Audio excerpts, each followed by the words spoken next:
when it comes to psychedelics, when it comes to shamanism, when it comes to all of these sorts of things, the most potent shamans, so to say, are also phenomenal magicians. And that magic has a technique to it.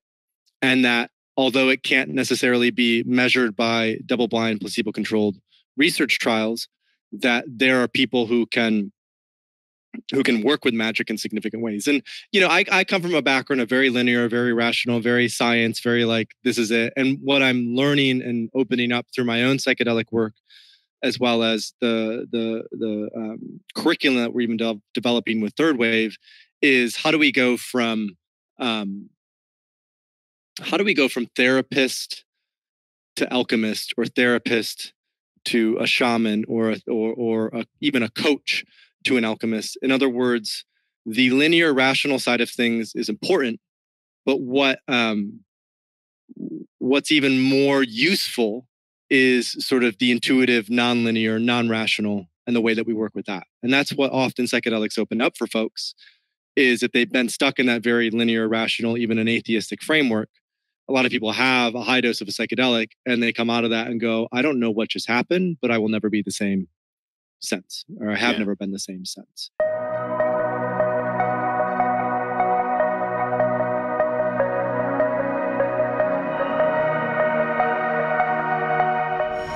Hello, everyone, and welcome to Field Tripping. Today, we have Paul Austin on the podcast. We chat about the mistakes the psychedelic community made in the past, the evolution of Paul's life, microdosing, and magic. Before we get started, here's your reminder to subscribe to our podcast so you never miss an episode. And as always, if you love the show, leave us your thoughts in a review on Apple Podcasts. It's much appreciated and helps us reach new people. Now it's time for some news to trip over. Federal regulations in Canada have been amended to allow physicians to request access to various drug therapies, including MDMA and psilocybin-assisted therapy, for their patients through a program called the SAP, or Special Access Program, which is similar in concept to the Right to Try legislation in the US. The pathway for psychedelics is in many ways following the pathways that cannabis took in Canada. Following the determination in 2001 that criminal prohibition to cannabis was unconstitutional in the context of medical use, the government created a program called the MMAR, Medical Marijuana Access Regulations, under which people with doctor support would request exemptions from the government to allow them to use cannabis for medical purposes. The government received a huge number of requests, which factored into the ultimate decision of the Liberal government to decide to legalize cannabis for medical use. The amendment to the SAP for psychedelics looks very similar to the creation of the MMAR and suggests that the Liberal government in Canada may be willing to take further steps towards enabling access to these life-changing therapies. That said, we shouldn't expect this to make access to psilocybin or MDMA-assisted therapies available to the masses just yet. It's expected that only the most severe of cases will receive permission under the SAP. Analyst Elamer Puros at Roth Capital recently issued a report in which he estimates that the potential size of the psychedelics industry in the US alone could be worth more than $500 billion. Specifically, Puros said, quote, I conclude, based on all rigorously collected clinical data to date, that psychedelic medicines can be as transformative for mental health, if not more so, than the way immunotherapies revolutionized the field of oncology. Unfortunately, we are dealing with much larger numbers than the 17 million who are alive with cancer. Just by looking at the US market size, when combining treatment-resistant depression, PTSD, and substance use disorders, the number of people is a staggering 80 million without much treatment options. For the first time, we estimate that psychedelic-assisted psychotherapy could represent a $500 billion opportunity in the US alone.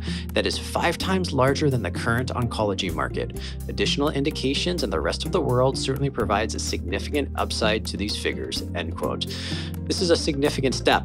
For a long time, I've been advocating that people are underestimating the potential of the psychedelic market, and it's nice to see those predictions being validated through analysts at respected investment banks, such as Elamer at Roth Capital. Now, with that said, I'm here with Paul Austin, entrepreneur, public speaker, and trainer. He is an ally in the space and has founded 2 companies in the emerging psychedelic industry, Third Wave and Synthesis. Third Wave provides education around the responsible and intentional use of psychedelic substances, a hugely important platform for both credible knowledge and risk reduction. Synthesis takes a more hands-on approach and hosts retreat utilizing psilocybin truffles for creative breakthroughs, personal growth, and spiritual development in the Netherlands. Paul is a household name in our industry and has helped so many people realize the power of these medicines. So Paul, thank you for joining us today, and welcome to Field Tripping.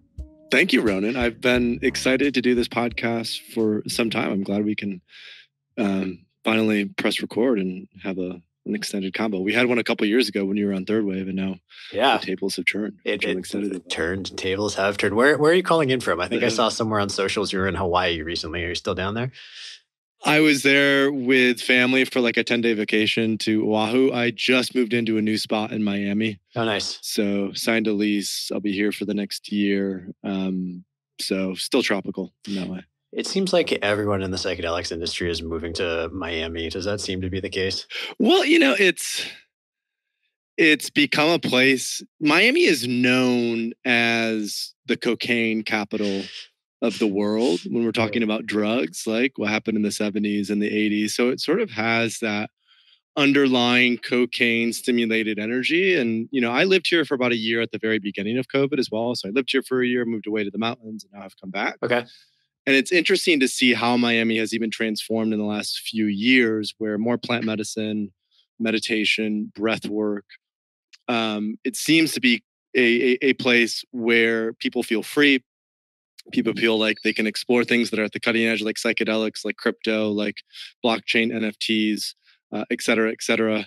And, so I think for that reason, it's become a hotspot of sorts. Yeah, it seems that way. It seems like it's become very libertarian in many respects. And, watching from Canada, and I don't propose to get too deep into the COVID conversation, where I think Canada, or at least Ontario, has taken a relatively prudent approach to COVID restrictions. Seeing what's happening in the state of Florida with Rick DeSantis and all that kind of stuff is the polar opposite. And it's really interesting because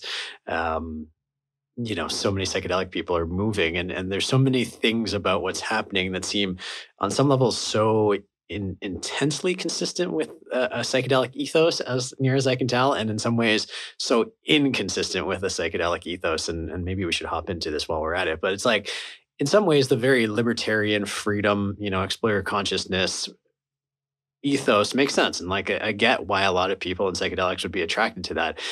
In the same token, the opposite end of the libertarian approach, which is like everyone for themselves, gun blazing, do what you want. We don't care about rules. We don't care about masks or vaccine mandates. If you get sick, if you die, seems very anti-psychedelic. And I'm wondering if you've experienced that contradiction in some ways, if that's a conversation point, or if everyone's just like, hey, this is Miami, let's rock. Well, I'll start with my personal story in terms of why I moved to Miami, because Sure. I think this could shed some light about what maybe my own values are and how they relate to psychedelics and all this sort of stuff. So I was living in Oakland for all of 2019. And when COVID hit in February, March 2020, I basically made the decision within 72 hours to leave Oakland and move to Miami, precisely because my anticipation was that California would shut down in an intense way, much like Ontario and the rest of Canada has, although I would say Canada has been even more intense in some ways. And as an individual who is also very healthy and young on an individual level, I thought Miami would be more free, right? So like by 3 months, gyms were back open. I was going to restaurants. I could live a somewhat normal life here in Miami, whereas everywhere else, it was still shut down. People had to be quarantined, et cetera, et cetera. Now, I got COVID in July 2020. I was sick for a couple of days. I had minor body aches and a flu. It passed. I lost my sense of taste and smell for about a week. It passed. And, I've been very healthy ever since. So on an individual level, I think the individual is looking at how do they maximize freedom and expression. Now, on a collective level, this is where it gets much more complicated, right? Because there's a somewhat of a dilemma where with public health, the fact is people like you and I are significantly healthier than the average person. And so when governments are making mandates, they are creating rules for the average person, so to say. And to protect someone who is maybe obese or smokes or doesn't really take good care of themselves, that's necessary because COVID can be very, very, it can kill in that case, like we saw with the different comorbidities with COVID. However, one thing that I think is true is it's always a balance, right? And what Miami has chosen is as a city to be more extreme one way. Toronto has chosen a different route. I think it's partly just government, Republican versus, let's say, Democrat. I also feel like it could be, and again, we'll see how deep we want to go into this, because by no means am I a medical doctor or an epidemiologist or anything like that.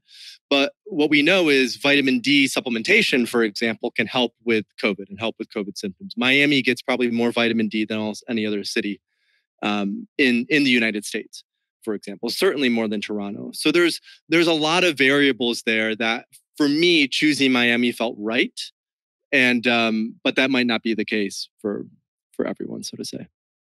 Yeah, no, that's entirely fair. Maybe we'll circle back into that conversation, but let's leave it for now. Which where I'd love to start is you've been a pioneer in this industry for a long time. You're one of the first conversations that actually we at Field Trip had in the psychedelic industry. It was Rick Doblin, it was Michael Pollan, it was the folks at Beckley, George Goldsmith, and I think you were number 5 when we talked to you about Third Wave and all that kind of stuff and the work that you were doing. But I'm really interested to know who was Paul Austin before Paul Austin became the Paul Austin that I'm speaking to right now. Like, what was your path to psychedelic exploration? I mean, I certainly read that Rolling Stone article about being the first microdosing coach. Yeah, but I mean, I look at the pictures and I look at the persona I won't say project because that's not the right word, but the kind of individual that you were seemed like a, very kind of normal, happy, successful, capable guy. And to lean so early into psychedelics, especially in a manner around microdosing, which is, the science isn't quite as robust, and we don't have to debate that, but it's just not as built. It's not to say it doesn't work. It's just not the research isn't as much there. It's more of I guess, a little bit of a more fringe kind of approach for a person who seemed, and again, this is very based on my very limited ability to poke into your path, to be on a fairly straight and narrow course, kind of entrepreneurial, startup-y kind of person. So would love to hear your story. Like, how did you get on this path to where you are right now with Third Wave and Synthesis? And I think you're also an advisor to Cybin now too. So many things happening in the space, right? It's crazy now. So one sort of thing that I think can help to frame this is I equate privilege to responsibility, right? So if you were born into privilege or you have a certain level of privilege, then I think there's a concurrent level of responsibility that you take on in terms of contributing to the greater collective well-being. And so when, I grew up West Michigan, small town, quite religious. I grew up in a very middle-class family, a couple sisters, played soccer, ended up playing college soccer, played the violin, the classes. I was pushed and challenged, but much more conventional in our understanding of drugs and all these things. At the same time, I was always more or less the rebel, the rebel, the black sheep, the independent thinker, the sort of argumentative debater within my family. I remember growing up, my parents were like, "You really should be a lawyer because you like to argue everything." I love hearing when people say that, and then people who have been convinced that going to law school because they like to argue is a good idea, when they get there and that blank face about like, what the hell did I just embark on, is amazing. But anyway, okay, so you were the black sheep, or in my conversation with Michael Pollan, the way I described it is the shit disturber, the person who's asking the questions and pushing the buttons and seeing where the limits are. Okay. Right. And then at the age of 19, I had my first, major experience with LSD and psilocybin mushrooms. And at the age of 19, I was between my sophomore and junior year of undergrad. It was it's a formative time in someone's life. They're making a lot of decisions that could potentially impact them for the next 10 to 20 to 30 years. And in those early psychedelic experiences, the experience itself helped me to sort of see through the veil of reality, if you will, right? And so one of the core things that we hear about, and this is higher doses. This is not microdosing. These are ego dissolving doses.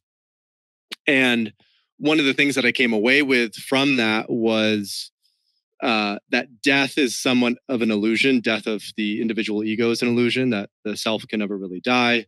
And if that's the case, then why not create a life that I want to fully be immersed and fully live within, so to say. So in other words, how can I develop the courage to do something that's unconventional and not necessarily wait till these sort of external achievements are ticked off, a resume or a 401k or a graduate degree or whatever it is, but why can't I just pursue this from the get-go? And again, this comes back to privilege. I was fortunate enough where coming out of university, undergrad, I had no debt, which is very rare. That my dad worked at the school that I went to, so I had free tuition.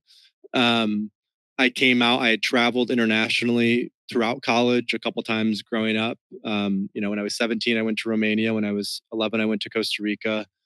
And so what I was naturally drawn towards was how do I travel after I graduate so I can quote unquote make the most of my 20s, so I can really experience a lot of interesting, unique things, because I thought, what better way could I use my time and my energy to do? And the North Star for that was really freedom of expression, freedom to create, freedom to live as I wanted to live.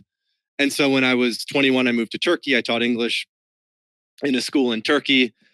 I worked maybe 20 hours a week. I had the rest of the time to myself. So I just studied and taught myself how to build my own online business, read Tim Ferriss's 4-Hour Work Week, read a bunch of other, like The Lean Startup by Eric Ries and the 22 Immutable Laws of Marketing by some other guy, all these books about it. And then I started a travel blog, built that, did a few things for it, and then eventually started a teaching English platform. So I took that skill in Turkey that I'd cultivated and built an online platform, moved to Thailand and bootstrapped it, right? Because I had no investment. I had very little savings, but you can live for $1,000 a month in Chiang Mai. This is what Tim Ferriss called geo arbitrage, right? With the money that you're using, and then everything else can get reinvested. And one thing led to an next. And while I was building that in Thailand, I hadn't done psychedelics maybe for a couple of years. I'd done them in my early, 19 and 20 quite a bit, but then I took a little time off of them. And while I was building that first business, I heard Jim Fadiman on the Tim Ferriss podcast talk about microdosing. And I thought back to those early experiences, remembering the afterglow that I had and that integration period, what is what we now call it. I had no context for it then, the integration period, how smooth and flowy things felt at that point. And I thought, if I can microdose consistently, then maybe I can continue to elevate my performance. And so I started a microdose, found it beneficial. This was 2015, mid 2015 at the time. There were really no well-branded, sort of presented objective resources online to help teach and educate people. So I just thought, this is not going to be my main business. This is a hobby. This is a side project. I have this other business at this time. But I'm always thinking kind of 30-year plan when it comes to things. If I could do anything for the rest of my life, considering how much I've been transformed by these experiences, I want to make it central to my mission to help other people to use these tools in a really responsible way. Because as someone who's super enthusiastic about history, I studied history in undergrad and I'm really big on it. I recognize a lot of the mistakes that were made in the 50s and 60s. And I thought, how can we leverage the technology that has come about since the 50s and 60s to ensure that these compounds are responsibly integrated into our current frameworks? And so that's where Third Wave grew, and microdosing and synthesis. That's sort of the basic of it. And again, just to come back to the point that I made at the beginning, privilege equating to responsibility. When I started in 2015, I recognized that because I was at that point 25, I was white, I'm male, I'm well-spoken in some ways, that I was at the bottom of the totem pole, so to say, for anyone to come after, if you will.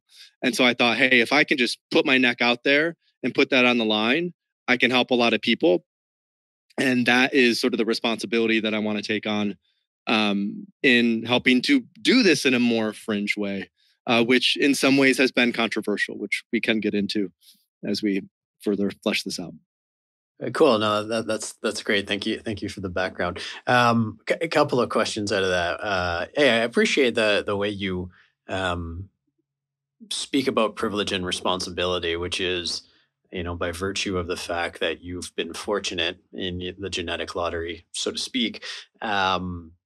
You take on a commitment to push boundaries because you have more freedom to do so. If I'm understanding what you're trying to drive at, you have more freedom, you have more liberty. So, you doing this is different than, an African American, BIPOC person doing it, because there's probably going to be greater scrutiny. And I guess there's in your mind, some sort of moral or ethical obligation, I'll say, even though that's probably not the right word, to do so because of the potency of psychedelics and that power, the transformative power of it. Is that accurate?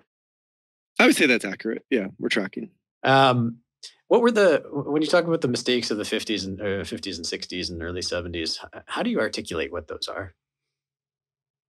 I mean, people talk about that a lot, right? Being like, oh, we can't make the mistake of the 50s, like the 60s, but no one really says, here's the mistakes that were made in the 60s that we have to avoid, other than let's not get this shut down again. But that doesn't really offer a whole lot of guidance in how to tactfully navigate this. I'm so curious to know what you think there. One, and I think there are wisdoms and nuggets of insight that are also relevant today, because historically, the use of plant medicines, entheogenic substances, psychedelics, have been largely within small private containers.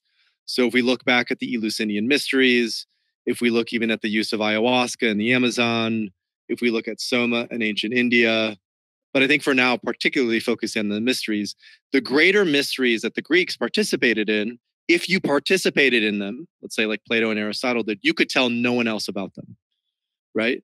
And so the fact is, in the 50s and 60s, it was the first time that we as a Western sort of culture had been exposed to psychedelics in a massive way, ever.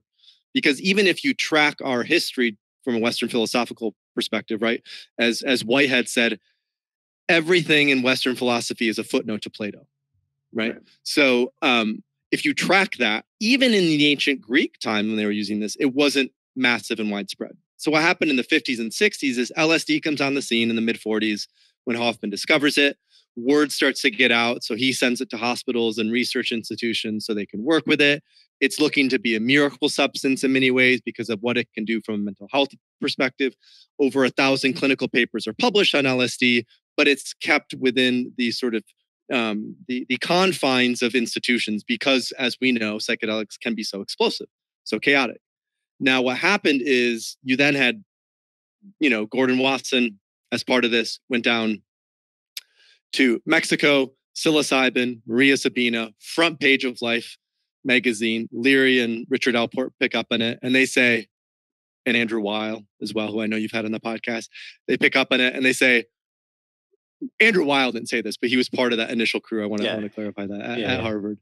And they're like, well, this is really potent and really powerful. And what Leary wanted to do is essentially he saw this as a tool for a massive spiritual awakening because of how psychedelics are used.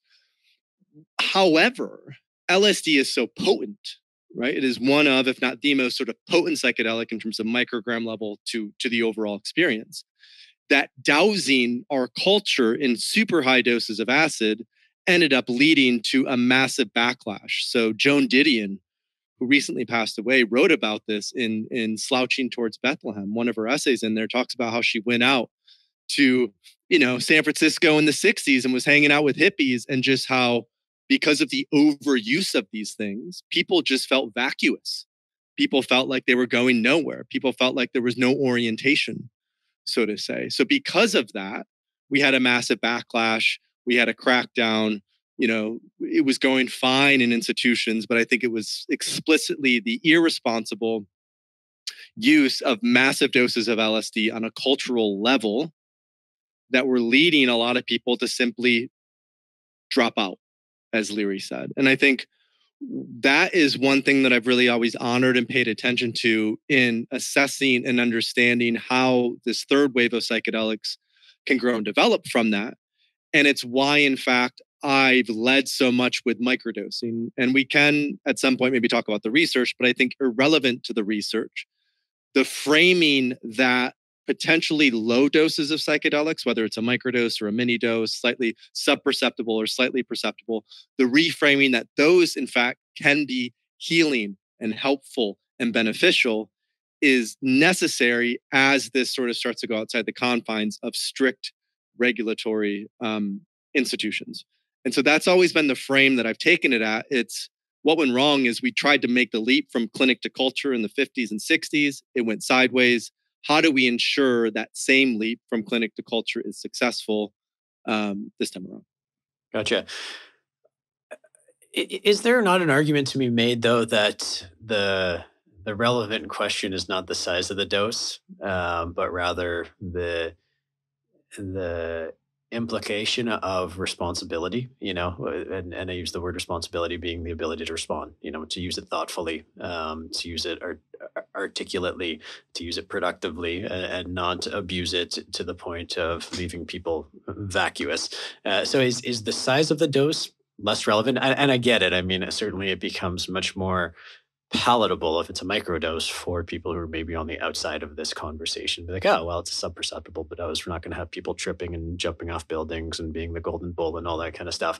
But is it kind of missing the point of the conversation a little bit? To talk about dose level? To talk about dose level as opposed to responsibility, yeah. So I think the responsibility is central. I think higher dose levels naturally have more risk to them and can lead to more disassociated states, right? We've been hearing more and more stories, at least I have, about 5-MeO-DMT and some traumatic backlash from that, about ketamine and some of the, getting really into ketamine and the high doses for that. So I think you're right. The responsible and intentional use of psychedelics is center. It matters. However, naturally, a lower dose of a psychedelic is going to have less of a risk profile than a higher dose of a psychedelic, which I think could make safety, tolerability, efficacy better for a widespread population. There was a Terence McKenna talk at Esalen Institute in the 80s, and he brought up this very point. So Ralph Metzner, who was one of the OGs of the psychedelic space, stands up to ask a question at Esalen. And Ralph's basic question is, do you think the majority of people can actually handle the intensity of a high dose experience? And essentially what Terence said back to Ralph was, they probably can't. The chaos is too much, but Terence thought between 5 and 10% of people could actually handle that high dose of psychedelic. And so that leaves then the question, well, what about the other 90% who maybe the chaos and intensity of a high dose would be too much, but they could still find benefit from a microdose, a low dose that's done with a therapist or done with a coach or done in combination with meditation or breath work or some of these other modalities as well. Do you agree with that assertion from Terence McKenna that 90% of people probably aren't equipped to handle a large dose of psychedelics? That would be my overall sense, though I think we get to find out here in the next 2 to 4 years, just in terms of once this becomes medically available, how many people know it's an option and choose to go forward with it or say no because it's too overwhelming. Now, I think there's some nuance within this. Let's say MDMA-assisted psychotherapy, right? That's not necessarily a classic psychedelic. It tends to be much, much softer. So if we count that as a high dose, then I think higher than 10%, we could be looking at 30 to 40%. And that's why Rick chose. That's one of the core reasons why Rick chose MDMA is because of its softness. So I think that's also another key distinction between now and the 60s is now we have even more substances. I know Field Trip is also working on FT104, that we can address some of these larger issues to make these more tolerable and more safe and, more healing for people because they'll actually work with and engage with the medicine. I'm going to ask, let's talk about the science of microdosing. And then I'm really curious to know what the role of coaching. You started off as coaching and providing courses around microdosing. And I'd love to dig into what function and what role that really plays in microdosing, and how necessary is it? How long is it necessary for, and all that kind of stuff. But let's start with the science first. Yeah. So there had been no science published on microdosing until 2017. Okay. When Jim Fadiman and Sophia Kaur published what would have been observational research about 450 people who had tried microdosing, and it was more for clinical things. That what they found is it was helpful for depression. They were uncertain about most other things. Was kind of the basic overall conclusion that they came to. Now, prior to that, there was a lot of low dose research published in Germany, of all places. Torsten Passy wrote a book called The Science of Microdosing Psychedelics, where he does an outline and overview of all of the research from the 60s, 70s, and 80s on low doses of LSD. So we know some about low doses. And then with microdosing over the past, let's say, 5 years, there have been a lot of conflicting results that have come out. There have been, the University of Chicago did a dose response study led by Harriet DeWitt, and they showed at 6, 13, and 20 micrograms of LSD, there was a response to the substance itself physiologically. And that, it was, they weren't it wasn't experimental research to test actually outcomes and benefits, but they did show that, when they take this, there's something noticeable going on in the body that can be measured. Other research that's been done has been at the Beckley Foundation, where they've done low doses of LSD and shown how it increases something called BDNF, brain-derived neurotropic factor, which is a precursor to neurogenesis. There was also the study that was done by Paul Stamets and a group out of Vancouver, where they used an app called Microdose Me, I think is the name of it. And they tracked user data, I think like 5,000 people, to show that it was helpful for energy. It was helpful for mood. It was helpful for creativity. But again, a lot of that was experimental research, but it was not clinical. The other clinical stuff that I mentioned was clinical, but it wasn't necessarily looking at results of people who were going through the lab. And then there have been a handful of other studies as well. Generally, what we're noticing is that microdosing is helping with mood, energy, and creativity, and that it could also sometimes increase neuroticism. It could sometimes increase anxiety. It can sometimes increase a few of these other maybe not so great things. And so this actually speaks to the importance of coaching, right? Because as you well know, psychedelic assisted psychotherapy is one part the psychedelics, one part the psychotherapy, and they are synergistic in how the psychedelics act as a catalyst and the therapist helps for the integration. Coaching, as it relates to, let's say, microdosing or even low dose use, is just as relevant, because a lot of the frames that people are coming from when it comes to taking a pill consistently are old Western biomedical frames like Prozac or Zoloft or Xanax. It's, if I just take this pill, it'll fix what's wrong with me.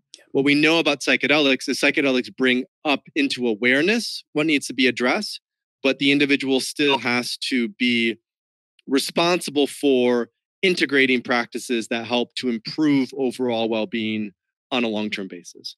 And so our basic sort of thesis then, as it relates to that intersection of microdosing, low dosing, and coaching, is a lot of people are using microdosing to help wean off certain psychotropic medications, which again, I do not recommend doing by yourself. If you are on those, get the help of a qualified medical professional, absolutely.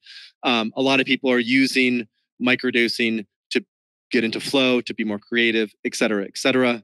And that sense of using a tool to help improve one's ability to learn, one's ability to change, one's ability to shift behavior, means that what is relevant from a coaching perspective is how do we combine microdosing with other practices like meditation or yoga or diet or sleep to ensure that the change is happening on a consistent basis. And it's not just that someone is microdosing for a month, they feel better for a month, and then they fall back into their old ways. It's really that they're using microdosing in low doses, just like they would use a high dose of a psychedelic, to act as a catalyst to make significant habit changes going forward. Now, what we know is that the high dose psychedelic is efficacious at that for particular clinical conditions. Where the jury is still out as it relates to microdosing is how do those two worlds combine? How can we combine microdosing with other practices to improve overall efficacy? This is something that we've done research on at Third Wave. So I know you had Greg Ferenstein on the podcast a while. Greg's leading our research. He's collecting a lot of case studies, reviewing all of that. So we're coding and collecting a bunch of case studies right now. And more experimental clinical research is coming out, but it's still, I would say, fairly early stages on that. Two questions. One is, what's the difference in your mind between, say, providing integration therapy to someone who's going through a high dose psychedelic experience and microdose coaching?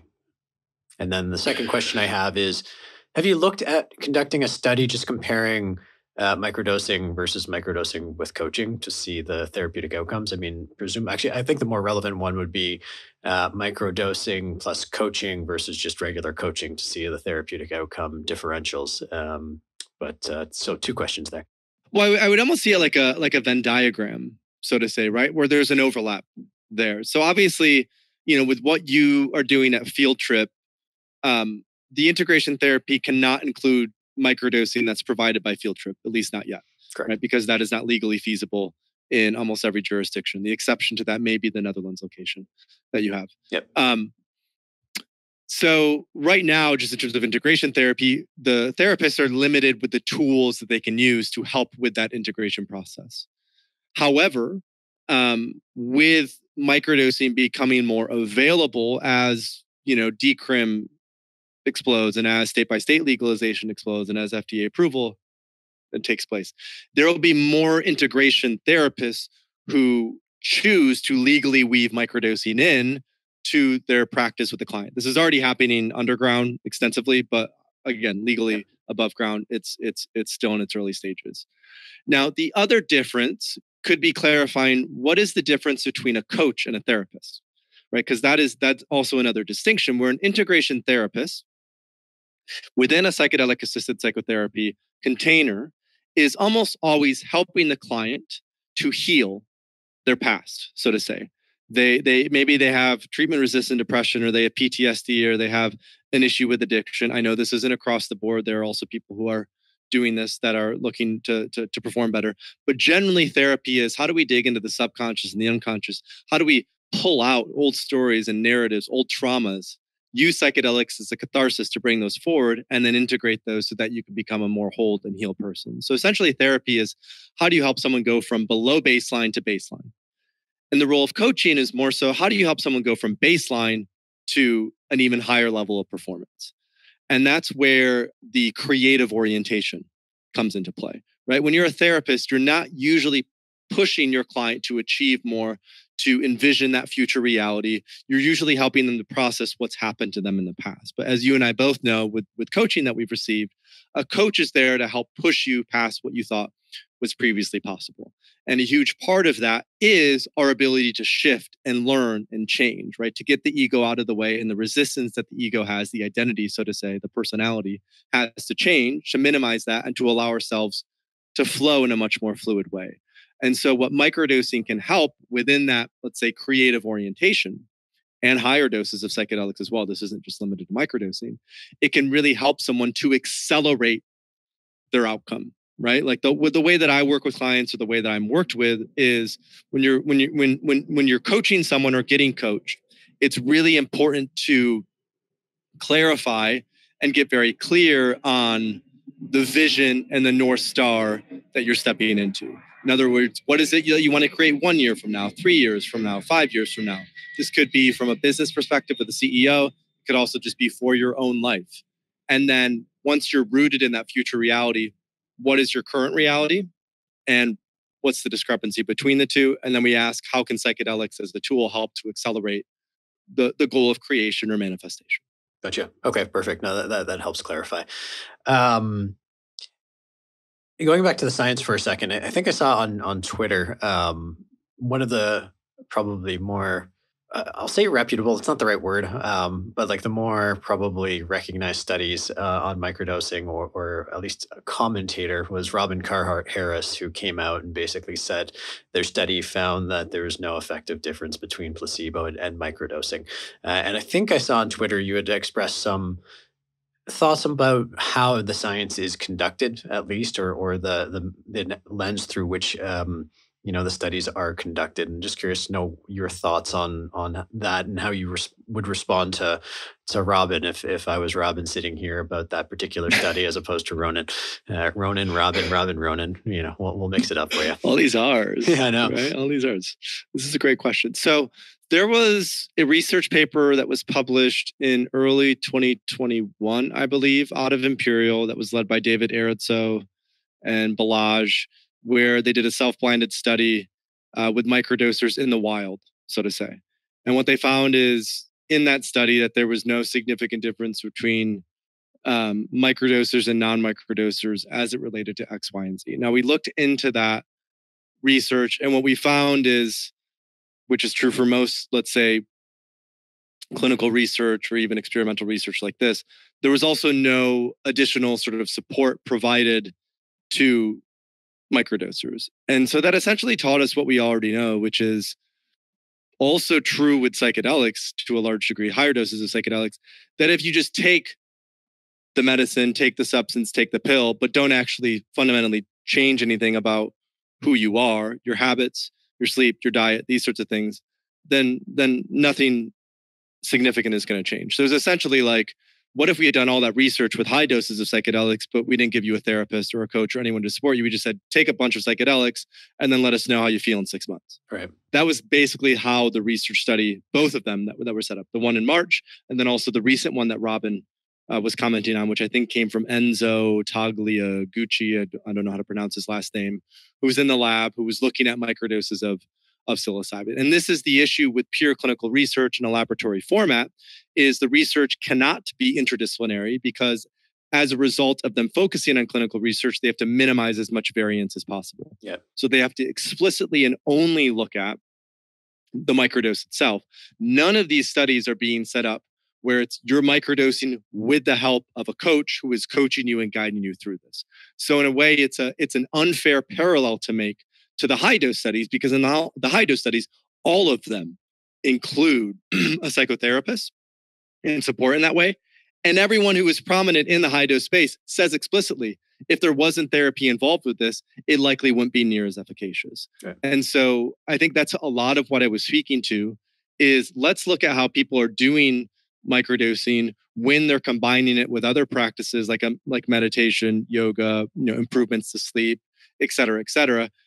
And let's see how we can track and measure that data out in the real world rather than just doing it purely within a laboratory format. And I think this speaks to it's a bit of a chicken or egg dilemma, because we almost need the technology. I think is there with Oura rings and blood tracker, the app Insight Tracker, which you can do blood draws from and track and measure 50 different variables. So I think the tools now exist where if we were to set that up and do it based on biometrics, we could actually see those tangible differences. It's just that I haven't yet seen a researcher who is pioneering enough in that space to actually create sort of an experimental approach that would properly reflect how microdosing is being actually used on a day-to-day basis.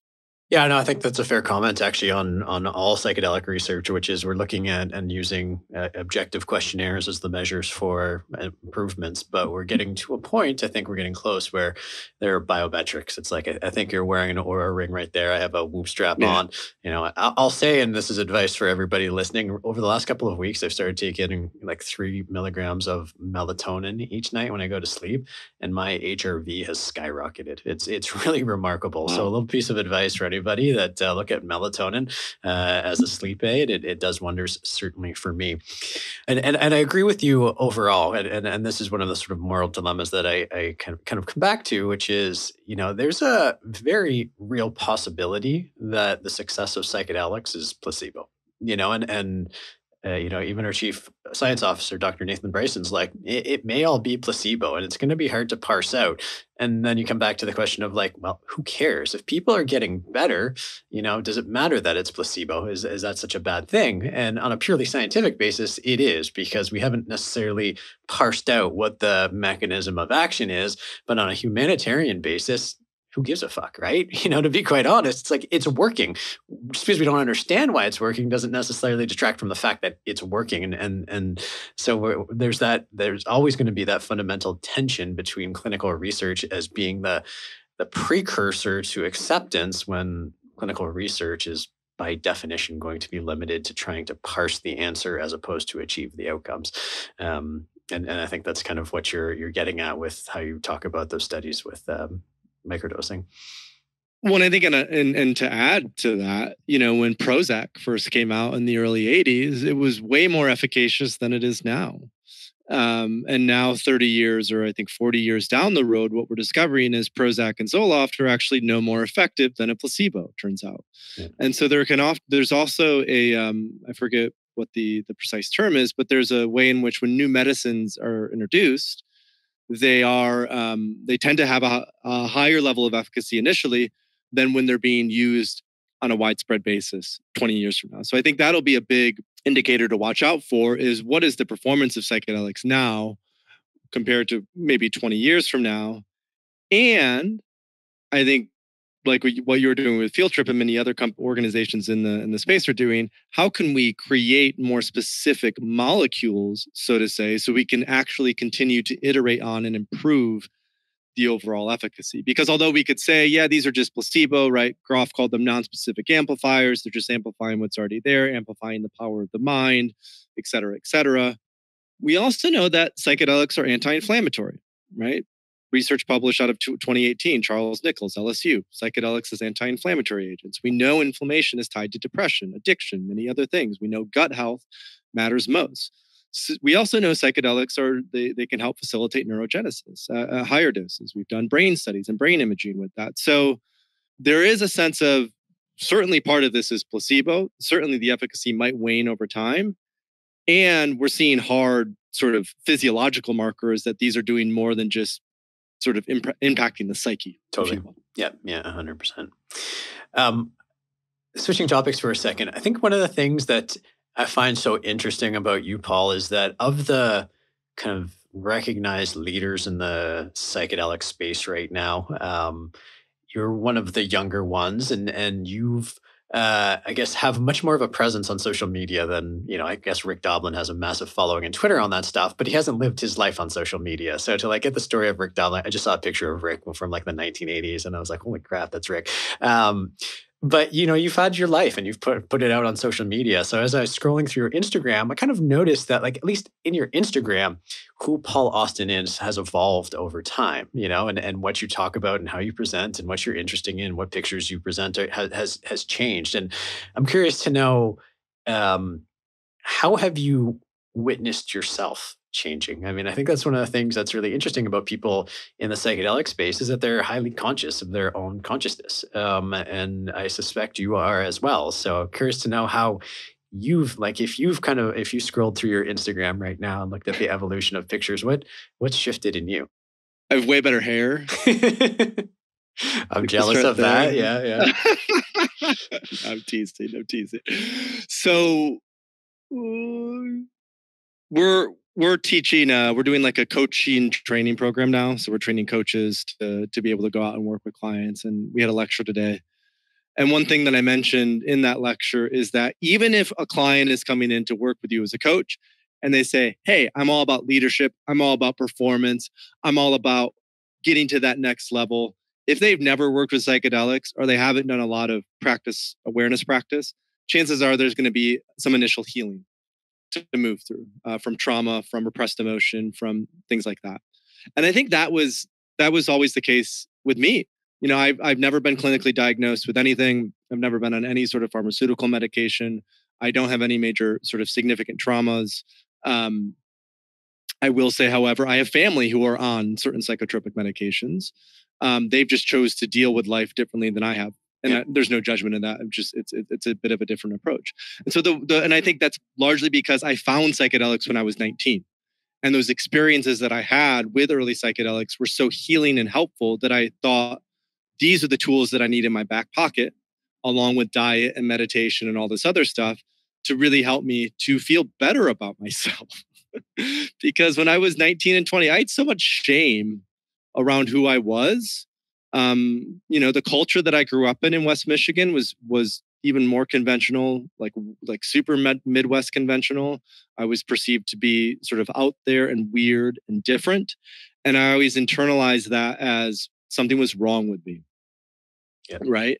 And so there was a high degree, I think, of self-loathing that then developed in my formative years, that it really wasn't until I would say my mid to late 20s that I started to finally release and let go of that. So I would say the first and foremost thing is the letting go of shame. Shame in particular, shame is insidious, and just getting it out is so helpful. And in that, I came to appreciate myself much more. I think after that was removed, the next step that I went through was attempting to let go of this story that my external achievements would provide me with the validation that I needed. Even early days when I was starting Third Wave, I was so driven by building that I just had blinders on and went as hard as I could. Now I was also in my early to mid 20s. I had a ton of energy.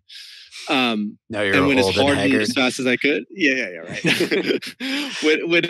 went as hard and as fast as I could. And in putting those blinders on, I kind of went on a one track, and I just sacrificed everything else. I burned myself out a couple times. I was very heady and very intellectual.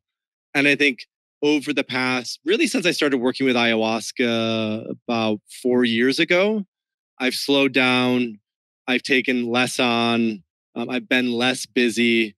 I've definitely reduced my neuroticism and become more embodied. One of the major things that was helpful for that was doing body work with ketamine, in particular, the somatic experiencing of that. So I've started, all of us in a Western culture, or most of us who have grown up in North America or Western culture, are sort of inculcated into this Protestant work ethic mentality that sacrifice is required for success. And the more that I've let go of that and tried to weave in a sort of a playful sense of fun into the work that I've done, the easier, the more flowy that it's become. And then I think the third thing would be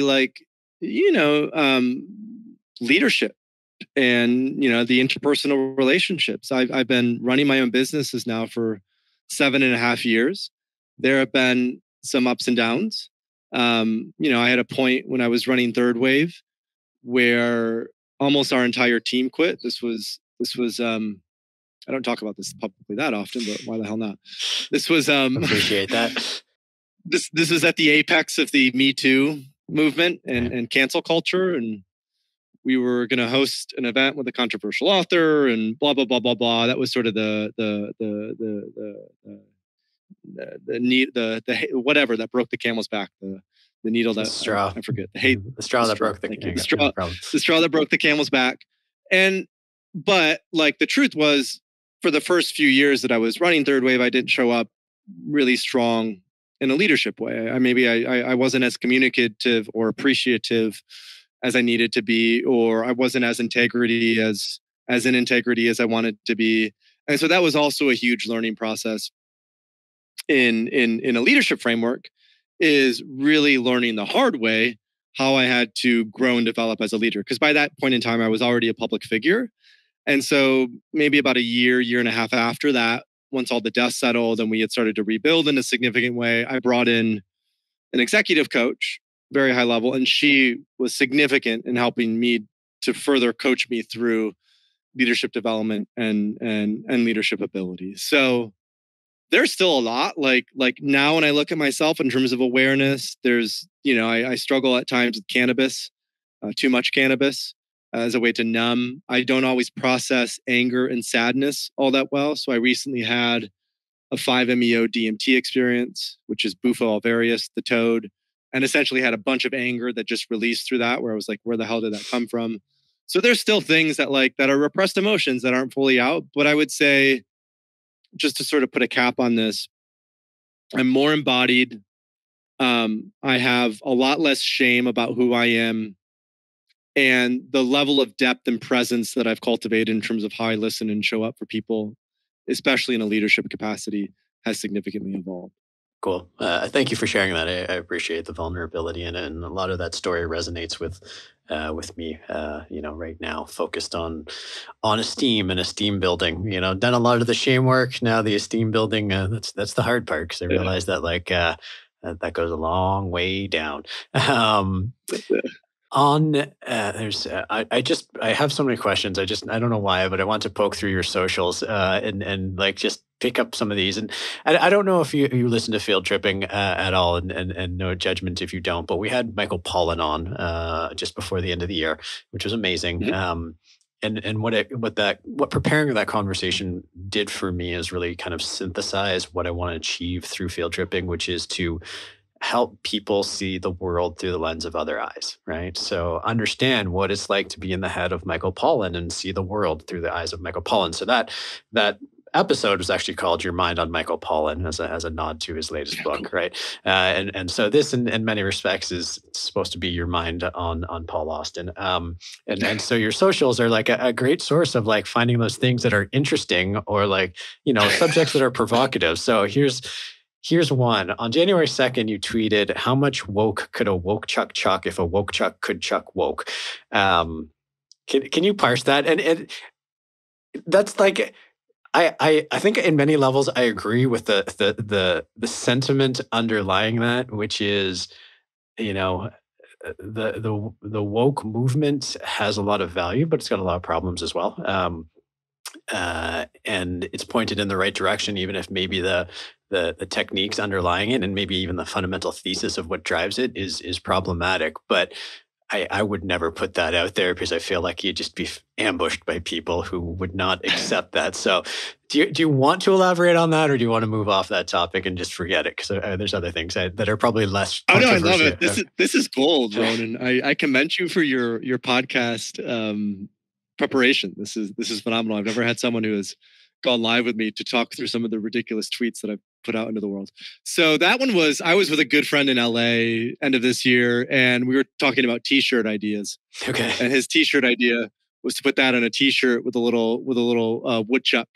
And we didn't even get into the sort of intellectual side of it in terms of, the woke crowd and all that. It was just more of a fun, goofy thing that I put out there. But I'm so glad that you brought that up as on an alternate perspective, because I think that is I was aware of that in doing it. And I'm very much, I wouldn't say I'm anti-woke, but I'm certainly, I don't consider myself to be part of the far left or social justice or woke crowd. And I think like you, there are a lot of benefits to it. There's a lot of awareness that it's bringing in, but a lot of the energy that's coming into it, I would say, is unprocessed and not the most productive. But yeah, that's the basics of it. So can we do tweet 2? Do we have a second tweet? Oh yeah, I got 3 tweets. Yeah. Okay. All right, so we'll go in chronological order, I think. On January 4th of this year, you tweeted, "Magic is real." What inspired that? And for the record, one of the themes that has always come up in my life, and it sounds ridiculous in some levels, but magic has always been a theme that's always resonated with me. And I'll tell you the first instance with magic in my life, at least that I can recall, which was in 1987. I was 8 years old, 7 years old, and as a sports fan, and the Lakers were playing the Celtics in the NBA Finals. And I don't know why, I was just like, the Lakers are going to win. And all of a sudden I became a huge fan of Magic Johnson, and he just became my favorite player for a long time. But I've noticed that the theme of magic has popped up in my life very often. And so I was really curious about this, because I agree, magic is real. And it depends on how you choose to define magic. Sleight of hand is not magic, although, I think there's an element of magic in building the skill set to become good at sleight of hand. But I like how Mark Short, Dr. Mark Short, who worked with us on a field trip, I think he described magic as the ability to create something out of nothing, even that if that takes a lot of time, is how he defined magic. And I thought that was a really cool way to conceive of it. But what inspired that tweet, and how do you define magic? So I was reading a book at the time called Real Magic by a guy named Dean Radin. Okay. Dean is part of the Institute of Noetic Sciences, and he's also a faculty at CIIS, the California Institute of Integral Studies. And essentially what Dean talked about in the book is how only within the past few hundred years has magic really been pushed under the carpet. And in many ways, magic has always been pushed under the carpet, right? Since Descartes and reductionism and the scientific method, a lot of people have sort of poo-pooed magic. And yet what we know is when it comes to psychedelics, when it comes to shamanism, when it comes to all of these sorts of things, the most potent shamans, so to say, are also phenomenal magicians. And that magic has a technique to it. And that although it can't necessarily be measured by double-blind, placebo-controlled research trials, that there are people who can work with magic in significant ways. And, I come from a background of very linear, very rational, very science, very like, this is it. And what I'm learning and opening up through my own psychedelic work, as well as the curriculum that we're even developing with Third Wave, is how do we go from therapist to alchemist, or therapist to a shaman, or even a coach to an alchemist. In other words, the linear rational side of things is important, but what's even more useful is sort of the intuitive, non-linear, non-rational, and the way that we work with that. And that's what often psychedelics open up for folks, is if they've been stuck in that very linear, rational, even an atheistic framework. A lot of people have a high dose of a psychedelic and they come out of that and go, I don't know what just happened, but I will never be the same since, or I have never been the same since. And there are other, like he talks about, he frames it as parapsychology. And so he talks about clairvoyance. He talks about remote viewing. He talks about, changing weather. Like there are very specific things that we can root magic in terms of the techniques that people are using. And I think if anyone wants to dig into this more in terms of how it relates to psychedelic, we did a phenomenal podcast with David Luke. I don't know if you know of David. David's he's in the UK. He's like part of Breaking Convention with, friends with Ben Sessa and Robin and all that UK crew. And David's done a lot of research on paranormal activity and psychedelics. In fact, he did a research study on smoking DMT and how it helped to improve psychological faculty.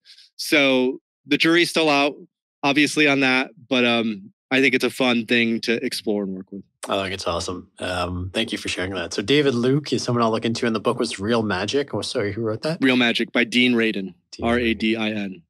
All right. I got some future reading to look into. There you go. All right. And my last tweet, this is your pinned tweet on Twitter, which is microdoses of psilocybin mushrooms with other botanicals, ashwagandha, lion's mane, cacao, will likely become the predominant form of psychiatric medication by 2030, overtaking conventional pharmaceuticals used to treat depression, anxiety, ADHD, and bipolar. And in so many ways, you sound like me. I don't talk about it as microdosing, but otherwise, like our narratives sound fairly aligned. But what makes you so confident about microdosing in particular? I certainly agree with psychedelics, but microdosing is a little bit of a different conversation. So why do you feel so confident about that?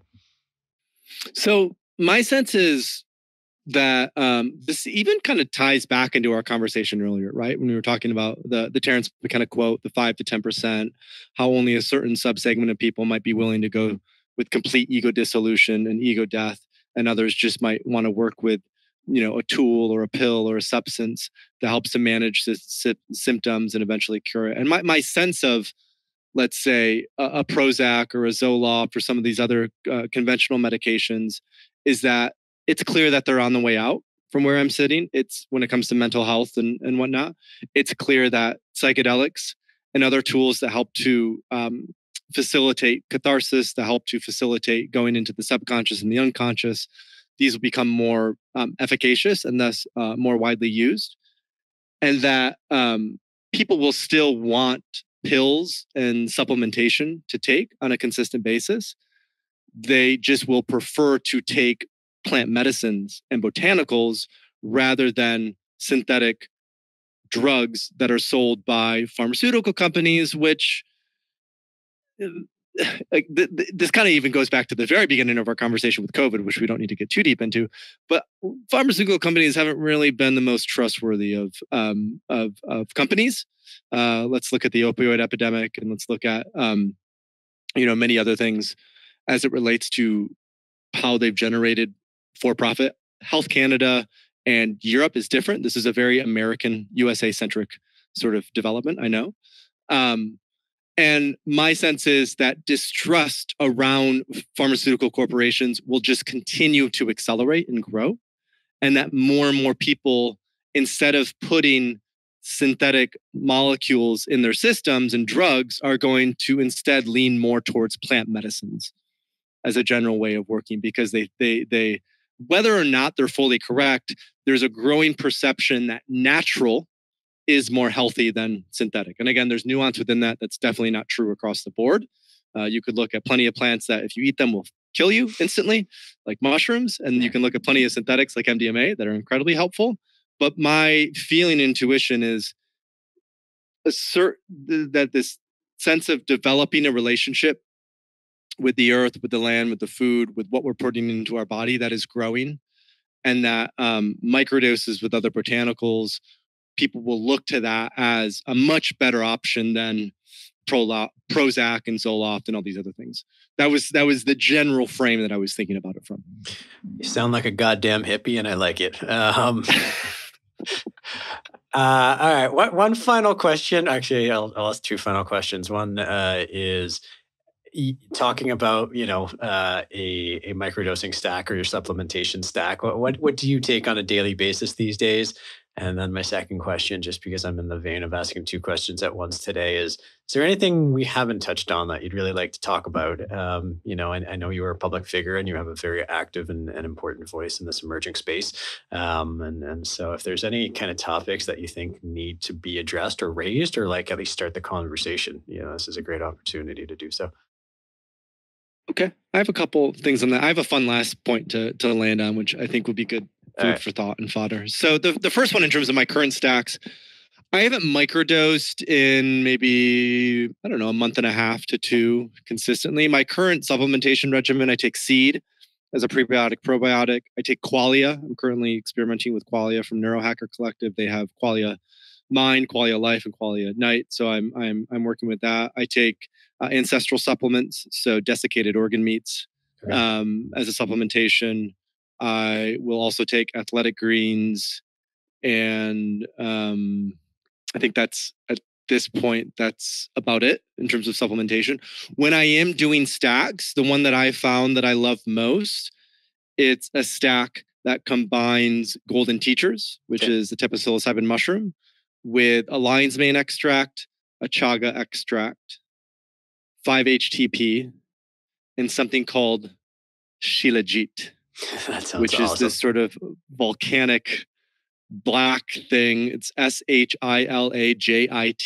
Okay. I think, and long jack as well. It also has long jack in it. So it has an extract of lion's mane and chaga, 5-HTP, long jack, and then this thing called Shilajit.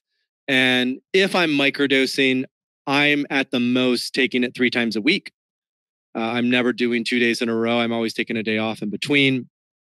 And my dose level is going to be between 100 milligrams and 200 milligrams, depending on the day and the intention and what's going on. I'll pause there if you have any perspectives or additional comments, and then we can wrap up. No? Okay, cool. Just one, which is 100 to 200 milligrams. I mean, I know people talk about microdosing as being subperceptual, and for me, that is certainly not subperceptual. I mean, I certainly don't hallucinate, but I feel that for sure. So do you find the same thing, or is it actually subperceptual for you?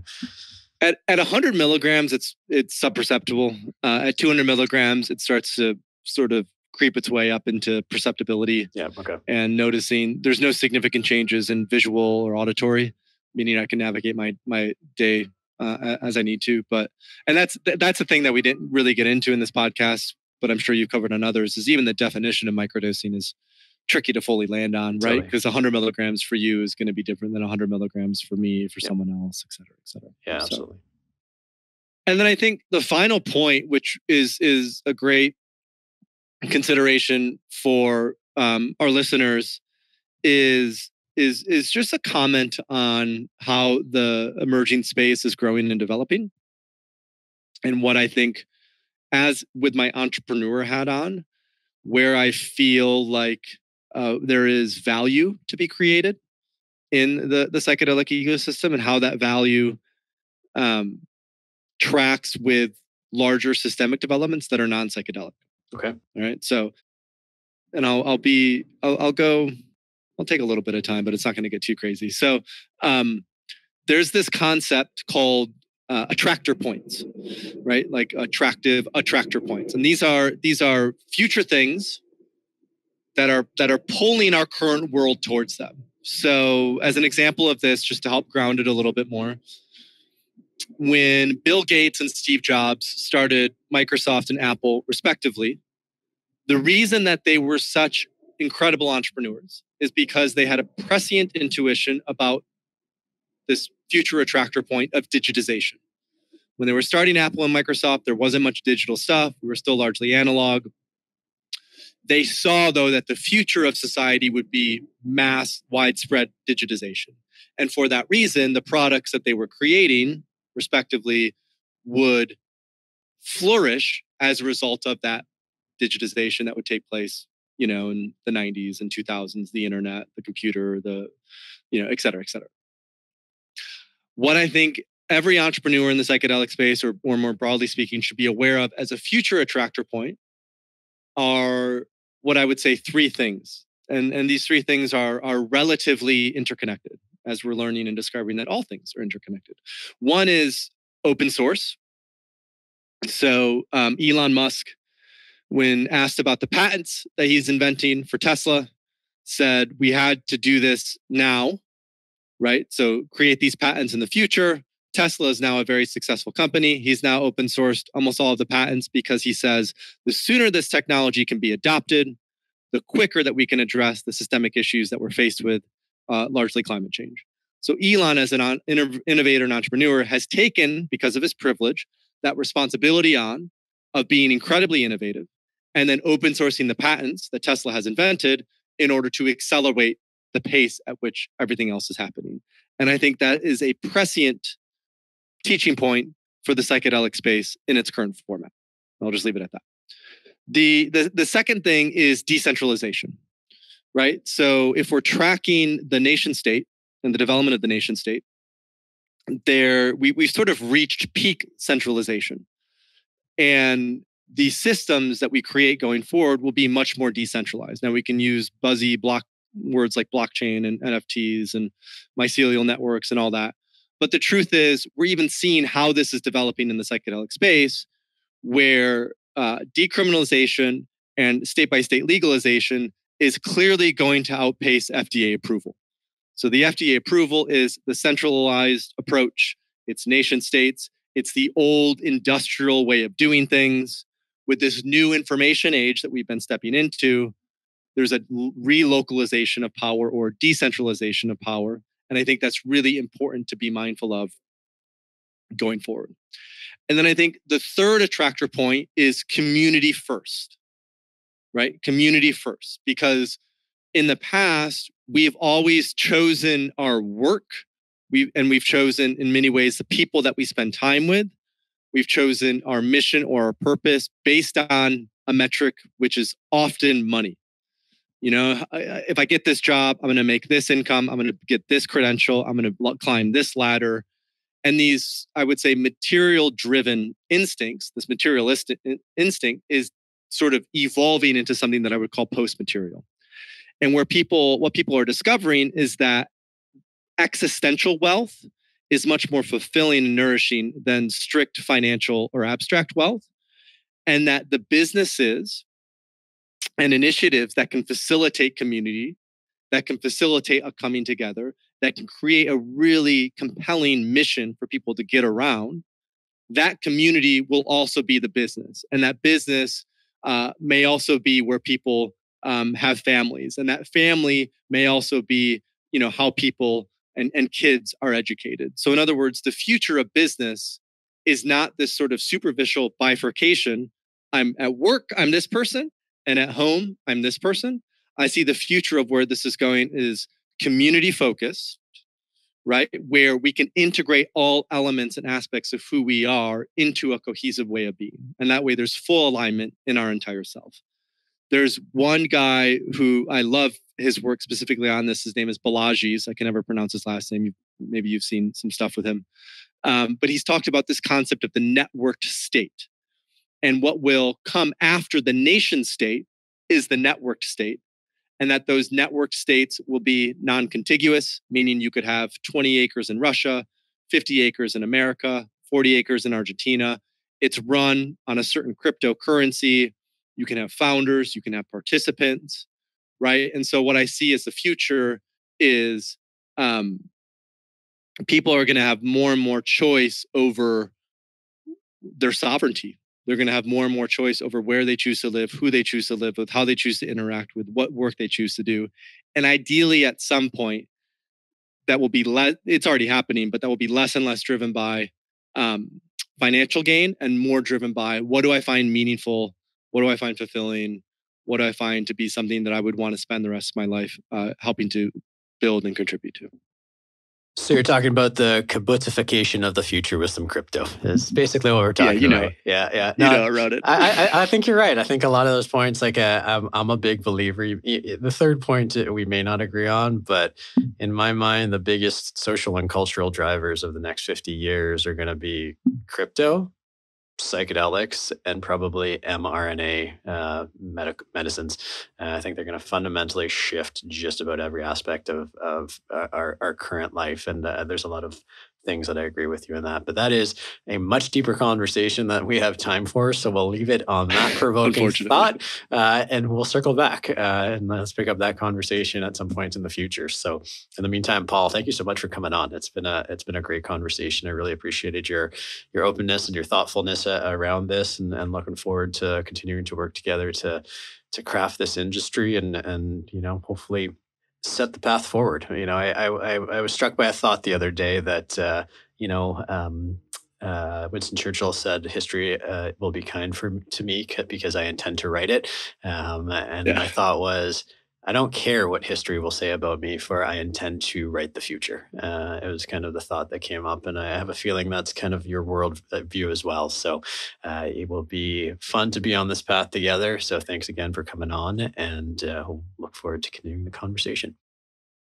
Thank you, Ronan. This was a blast. It's been a pleasure knowing you these past couple of years, and I think to get back to the privilege equating to responsibility, I think you exemplify and embody that with the work you've done at Field Trip. Thank you.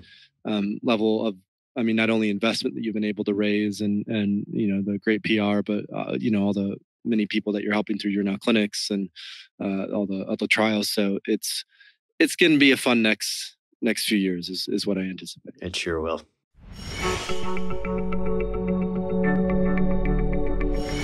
I must confess that walking into my conversation with Paul, I wasn't expecting to find that we seem to be walking very similar paths and see the world in very similar ways.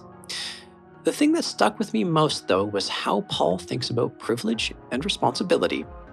At first, I was expecting some sort of wokish commentary, as seems to be endemic in the psychedelic community, but I was pleased to see that Paul's approach was that our privilege comes not with the responsibility to seek to elevate others, which often incites the white savior backlash among some, but rather to use the liberty we have to push, bend, or break parts of the system that need to be pushed, bent, or broken. In other words, that the privilege he and I may have by being white males is better seen not necessarily as privilege, but really greater freedom to have responsibility, as in having the ability to respond to situations.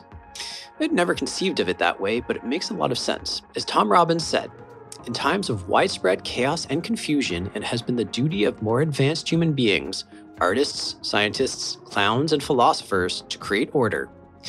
In times such as ours, however, when there's too much order, too much management, too much programming and control, it becomes the duty of superior men and women to fling their favorite monkey wrenches into the machinery. And I appreciate that's exactly what Paul is trying to do. As a quick reminder, please follow, rate, and review our podcast and sign up for our newsletter at fieldtripping.fm or wherever you get your podcasts. Thank you for listening to Field Tripping, a podcast that's dedicated to exploring psychedelic experiences and their ability to affect our lives. I'm your host, Ronan Levy. Until next time, stay curious, breathe properly, which is particularly important for me right now because I have COVID, and remember, every day is a field trip if you let it be one. Field Tripping is created by Ronan Levy. Our producers are Conrad Page and Amanda Elliott, and associate producers are Sharon Bella, Alex Sherman, and Macy Baker. Special thanks to Cast Media, and of course, many thanks to Paul Austin for joining us today. To learn more about all that we have talked about, check out his companies Third Wave and Synthesis.